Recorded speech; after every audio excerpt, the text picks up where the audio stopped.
Hey everybody, welcome back to the Dungeon Dive. Daniel here. I hope you're doing well, and if you're not, I hope you are soon. Okay, today we are going to be taking a look at BN1, a board game all about Brighton. And this is, of course, from Paul Stapleton and Bedsit Games, the creators of one of my favorite games, Pauper's Ladder. BN1 is an adventure game. It is a city crawl game set in the modern day in the UK city of Brighton, a city about 40 miles south of London. I've never been to Brighton. I don't know too much about the city except for really what I've learned in this game and a few pop culture references. I know a couple bands are from Brighton. One of my favorites is an old band called Fraser Chorus. They were a really cool band in the late 80s and early 90s. And then, of course, Norman Cook, a.k.a. Fatboy Slim, was famous in Brighton. But in playing this game does remind me a lot of cities that I would visit when I was growing up in California. Cities like Santa Cruz, San Luis Obispo, Venice Beach, Morro Bay, Santa Monica. It's a coastal town. It's kind of a quirky town with lots of arts and crafts and cool little stores and little things to do and see.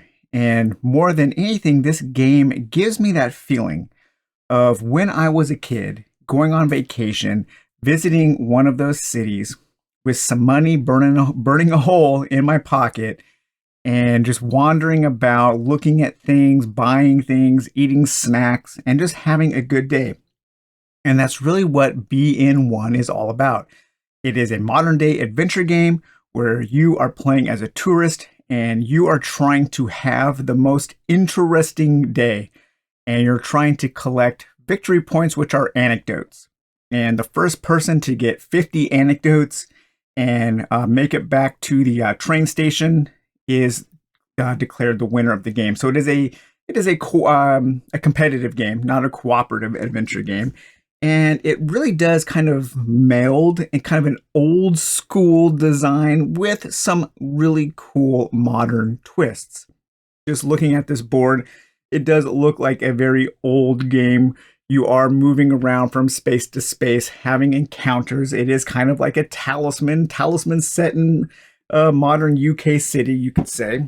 But let's read a little bit about Brighton here. So the art is done by Lisa. And the game, of course, is designed by Paul Stapleton. So, welcome to Brighton, an outgrown fishing village crammed into the space between the South Downs and the sea. A place where city life and the countryside jostle for pole position, and nobody can hear the real world over the fizzing of kombucha. In other words, it's a perfect place for some solid adventuring. You and up to 3 friends must travel the length and breadth of the city, looking for interesting things to do and see, and adventure can be found in the most unlikely places. Will you hike out to the Chottery, lounge in the Pavilion Gardens, or see a film at the Duke of York's? Take part in a paddle round around the pier, or watch the Pride procession? Learn about Martha Gunn or Disco Pete? Or will you go bimbling, busking, and shopping until it's time to go home? Whatever you fancy doing, there's a whole city sitting inside this box. So what are you waiting for? And that is a perfect description for this game, which is absolutely delightful. I'm having a blast just playing it solo. I'm playing two-handed. And I'm really looking forward to playing this game with the right group of people. So when you start off the game, you are going to pick one of 5 characters. And each of the characters is kind of like a tourist. They are in this city trying to have the most interesting day. You can be a showgoer, or perhaps an explorer, or a sightseer. The 2 characters I'm playing with right now are the shopper and the historian. And each one of these characters will have kind of a different goal, some way that they can gain more anecdote points, depending on what they need to do. So the sightseer will get more points if they see more sites that have these matching icons. The showgoer wants to go and see shows and be entertained. The explorer wants to try to get the most provisions eaten, so they're going around trying to eat the most food. My shopper over here, he wants to buy the most stuff, and my historian wants to kind of visit historical sites around the city. And at the beginning of the game, each of the players is going to start here in Brighton Station, and you move around by a deck of action cards. And this is a really cool element of this game that I love, and it adds a really cool layer to an old school mechanism. So you can play the game where you roll to move and you just move from one space to the next. But I don't recommend that. I recommend playing the actual way, and that is using your deck of action cards. So the deck of action cards you can spend for movement, and then each of the different action decks has custom cards for each of the characters. For instance, they all have a movement of 6, but if you are playing the Sightseer, your movement of 6 allows you to, if you pass one or more park tiles, score a victory point. The park tiles are the green spaces, so those are all the parks in Brighton. And if you were playing the Explorer, their 6 is just a normal move, and so they don't get a bonus, but they might have a bonus in something else. And it does kind of point you in the direction of how you want to play your game. So the custom action decks are something that are really, really cool. So there are 12 action cards in the deck. And at the beginning of the game, you're going to draw 4, and then you have to spend all 4 of those before you can draw a new hand of 4. So you have to use every single card in your action deck. And then once that's done, you shuffle that up and start over. There are other ways to move as well. There are 6 bus stops scattered across the city there, where the first time you land on a bus stop, you can buy a day saver. You can buy a day pass for £5. And then once you get this pass, whenever you land on a bus station, on a bus stop, you roll a d6, and if you roll a 1 or a 2, you've accidentally gotten on the wrong bus. And so then you have to roll a random stop, and you have to go to that number of the bus stop. So there's 1 up there, 2, 3, 4, 5 over here, and 6 there. But if you roll a 3 to a 6, then you get to choose what stop to go to. These come in very handy. You're definitely going to want to buy it. You're definitely going to want a day pass in order to get around the city quickly. Speaking of getting around the city, there are all kinds of different things to do in Brighton. And you have these different color tiles. So when you land on a white tile, that's just a normal street. However, if you have an instrument, and there are a bunch of instruments you can buy, then you can do a little busking and you can possibly make a little bit of money. So my historian has this bongo, and if I land on a white space, I can choose to roll a d6. If I'd roll a 1 or 2, I have to discard the bongo. Maybe I was playing really poorly and some kids came along and kicked the bongo out of my hands or something. But if I roll a 3 to 6, I earn £5 or possibly a provision. The provisions are little tokens that you can get, little meat pies, I guess, here. And you will draw one of these randomly, and you need to keep them all face down. I just have them in here to show. But you're going to have a pile of these by certain points in the game. And when you stop at a park, you can choose to eat one of your provisions, and you turn it over, and then you will get a little bonus. You can get some money there. You can possibly have some sightseeing. Maybe it'll help you get around town. You might be able to draw a couple items. So there's all kinds of different things that these little bonuses that these provisions will give you. And then sometimes you will land on these bluish tiles there, and those are shopping places. Those are stores, and there's a large deck of things that you can buy from the store. You can get a hearty meal. You can get some memorabilia. The more memorabilia you collect, the more anecdote points you get. You can buy a camera. You can get a guidebook, an energy ball, an autograph book, a bird whistle, a bike. So all kinds of cool different things to buy and to help you have an interesting day. And then there are the beige or yellow tiles there, and those are random encounters. And there are a ton of random encounters in this game. And this is kind of where the local lore exists.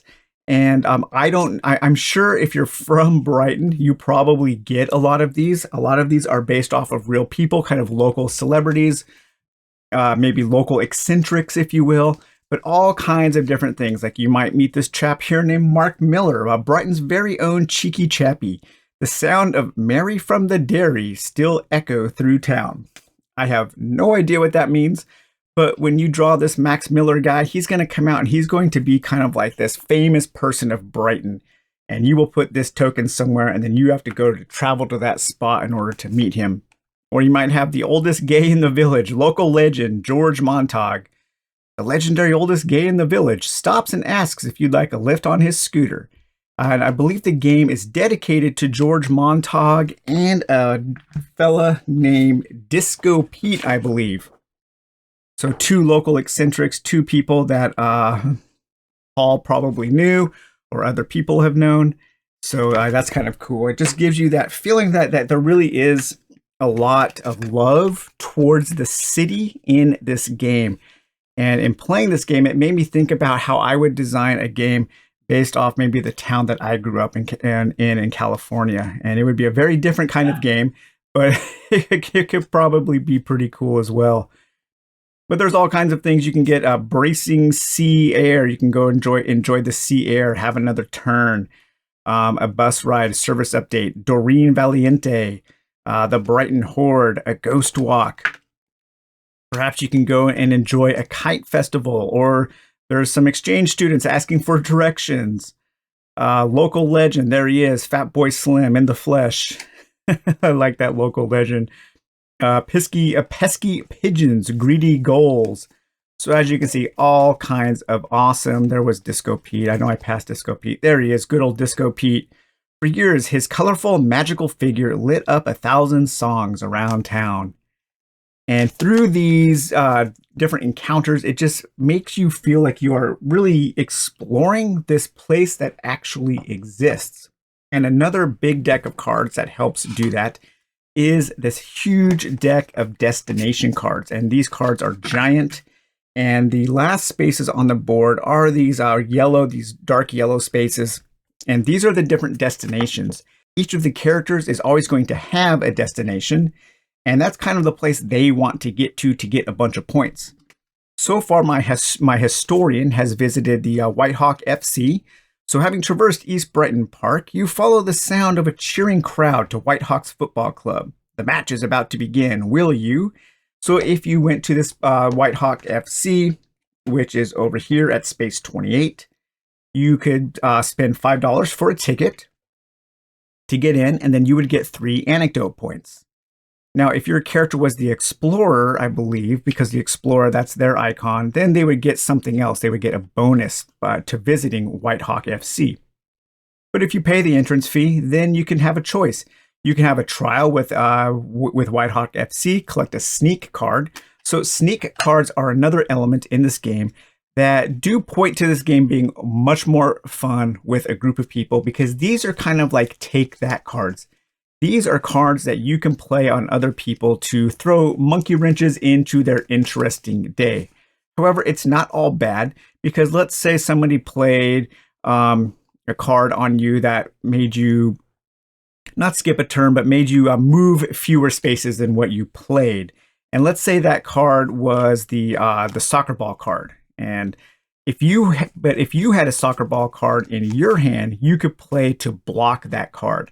So there is some interaction between the players. There is some take that elements, but they're usually mostly lighthearted, nothing major. You're not going to be turned into a toad for 3 turns or anything like that. But back to these destination cards. So yeah, my historian went and saw a football match at the Whitehawk FC. Then they visited a flea market, and at the flea market, I could buy things for cheaper than what they were advertised for, but there was a chance that maybe I would break something and then they would charge me $5. And right now, my historian is trying to make it over to Hove Lagoon. And at Hove Lagoon, if I get there, I can go boating on the lake, or I can buy a lunch at the cafe. My shopper, he first went to the Palace Pier. Above the seaside crowds, the Palace Pier is calling to you with its brazen array of lights, sounds, and smells. What would you like to do here? So this definitely reminds me of the boardwalk at Santa Cruz there. And then you can do 3 different things here. You can play on the fruit machines. So you can gamble. You bet $5 or $10. and you roll a dice. You have a 50-50 chance of either losing that money or doubling it. You can do some sneaky fishing, so you can go fishing, and if you roll a 1 or a 2, you get arrested, and you can get arrested in Brighton, and you can be sent to the police station. You can also get injured in Brighton and have to go to the hospital. There's also another way to get around. You can hire a cab. So there's lots of ways to move around the game. So what looks kind of like an old school roll and move game actually has a lot of ways to mitigate the traversal of the map. And then you can also treat yourself to some donuts. You can buy a provision for 5 or 3 for 10. At the beginning of the game, each of the characters is going to have $50, 50 pounds in their pocket. Right now, I'm trying to make my way to the street market. And here it says, you turn the corner and find yourself on a street crammed with trestle tables and boxes filled with all kinds of gubbins. There's plenty to browse, so will you buy something or wander around the stalls? And then on top of this destination deck or off to the side, you're always going to have one revealed, and that is the place, that's a popular place. So you can kind of plan your route depending on what the next destination is. And then you can either draw that one when you complete your destination, you can draw the popular one, or you can blind draw off the top of the destination stack there. Really cool system. I love it. I love how all of the different elements of this game come together and combine together to create a super fun and charming and lovely experience of exploring this city. I'm having an absolute blast playing it.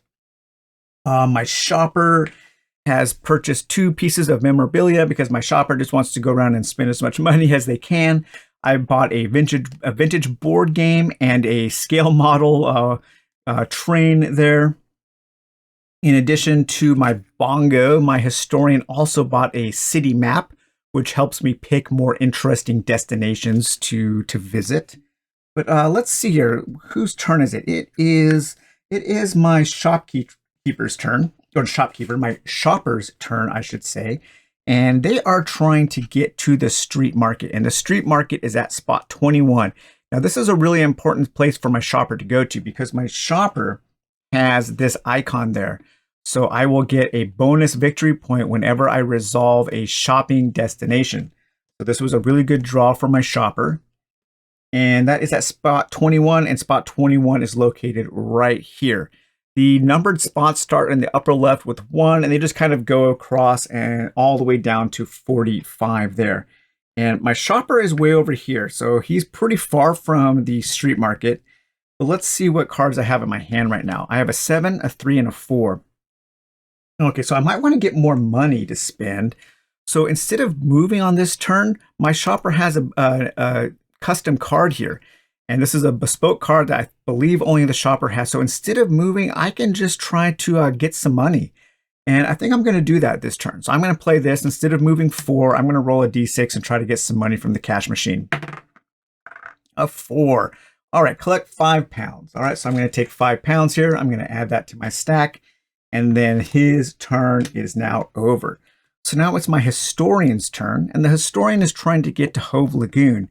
And that is going to be spot 38, which is over here. The historian on his last turn, after visiting the flea market here, he took the bus over to this station here to get him closer to Hove Lagoon. And so I don't have too far to go. So let's see, I can roll a random, or I have 2 7s. I have a sneaky bimble or a normal bimble. If I play the sneaky bimble before moving, collect a sneak card. Let's go ahead and do that. So I'm going to play that 7. I'm going to draw a sneak card. And what is it? A scrounge. It's good to check the ingredients first. Play this when you're about to eat a provision. Peek at another player's provision. You may eat one of their provisions instead. Okay, that's pretty cool. Again, some player interaction that is often missing in these kinds of games. So I do like that. I do like that kind of take that element. It adds a light-hearted feel to the game. But now I get to move 7. Now, one of the rules in this game is you aren't allowed to count out your spaces or plan your route on your turn. You have to do all your space counting and route planning on somebody else's turn. And I think that's a really good rule to keep this kind of game going, because you could sit here and be like, okay, 1, 2, 3, 4, 5, 1, 2, 3, 4, 5. So, you need to do all of your planning on your turn. And when it's your turn, you're supposed to play a card quickly and just go.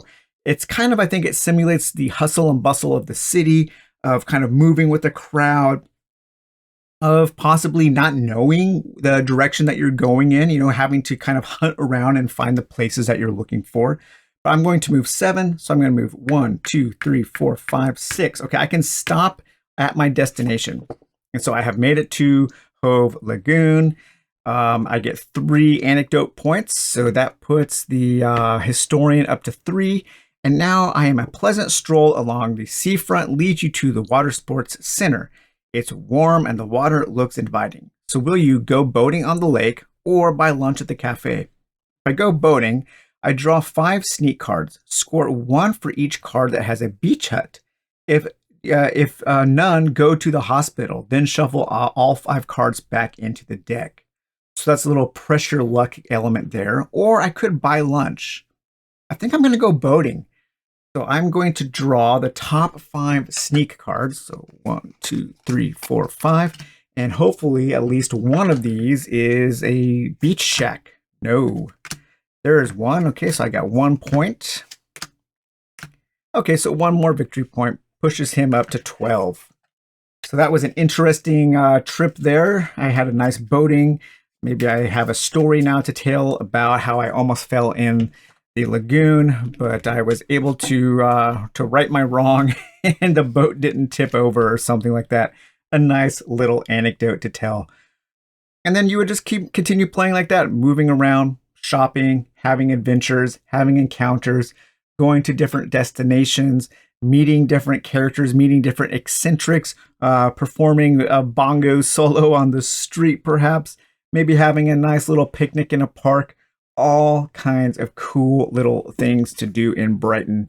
And this game, BN1, I am absolutely loving.